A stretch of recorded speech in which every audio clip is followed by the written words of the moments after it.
UDF സ്വതന്ത്രനായി മത്സരിക്കുന്ന G സുധാകരനെതിരെ രൂക്ഷ വിമർശനവുമായി CPM നേതാക്കൾ. ജി സുധാകരൻ പാർട്ടിയുടെ ചങ്കിൽ കുത്തിയെന്ന് സജി ചെറിയാൻ ആരോപിച്ചു.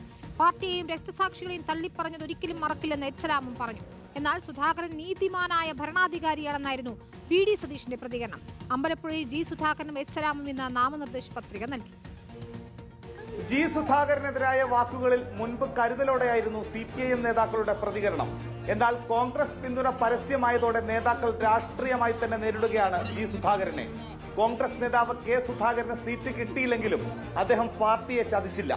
കെ സുധാകരന്റെ രാഷ്ട്രീയ ധാർമ്മികത ജി സുധാകരനില്ല. ചേർത്തലയിലെ തെരഞ്ഞെടുപ്പ് കമ്മിറ്റി യോഗത്തിൽ ജി സുധാകരനെതിരെ സജി ചെറിയാൻ ആഞ്ഞടിച്ചു. വഞ്ചനയല്ലേ കാണിച്ചത്? ഞാൻ ചോദിക്കട്ടെ, കെ സുധാകരൻ കാണിച്ചില്ലല്ലോ ആ വഞ്ചന. അതാണ് രാഷ്ട്രീയ ധാർമ്മികത എന്ന് പറയുന്നത്. എനിക്ക് സീറ്റ് കൊടുത്തില്ല, വലിയ പ്രശ്നമായി പൊട്ടിത്തെറി ഉണ്ടായി മത്സരിക്കുമെന്നൊക്കെ പറഞ്ഞു. പക്ഷേ അവസാനം കീഴടങ്ങി.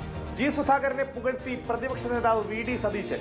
ഞാൻ അദ്ദേഹത്തെ വിശ്വസിക്കുന്നു. ജി സുധാകരൻ ഒരു നുണയും പറയില്ല, നീതിമാനായ ഭരണാധികാരിയായിരുന്നു. തെരഞ്ഞെടുപ്പിന് ശേഷം പാർട്ടി ജി സുധാകരന് മറുപടി നൽകുമെന്ന് അമ്പലപ്പുഴ മണ്ഡലത്തിലെ ഇടത് സ്ഥാനാർത്ഥി എച്ച്സലാം.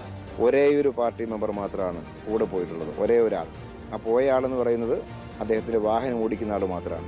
UDF നേതാക്കളുടെ അകമ്പടിയോടെയായിരുന്നു ജി സുധാകരൻ നാമനിർദ്ദേശ പത്രിക കൊടുക്കാൻ ആലപ്പുഴ കളക്ടറേറ്റിലെത്തിയത്. ഇത് ചരിത്ര പോരാട്ടമെന്ന് ജി സുധാകരൻ. ഈ മത്സരം കേരളത്തിന്റെ രാഷ്ട്രീയ ചരിത്രത്തിലെ സുവർണ്ണ ലിപികളിൽ രേഖപ്പെടുത്തുന്ന ഒന്നാണ്. ആലപ്പുഴ കളക്ടറേറ്റിൽ നാമനിർദ്ദേശ പത്രിക നൽകാനെത്തിയ എച്ച്സലാം ജി സുധാകരനുമായി ഹസ്തദാനം നടത്തി. റിപ്പോർട്ടർ ആലപ്പുഴ.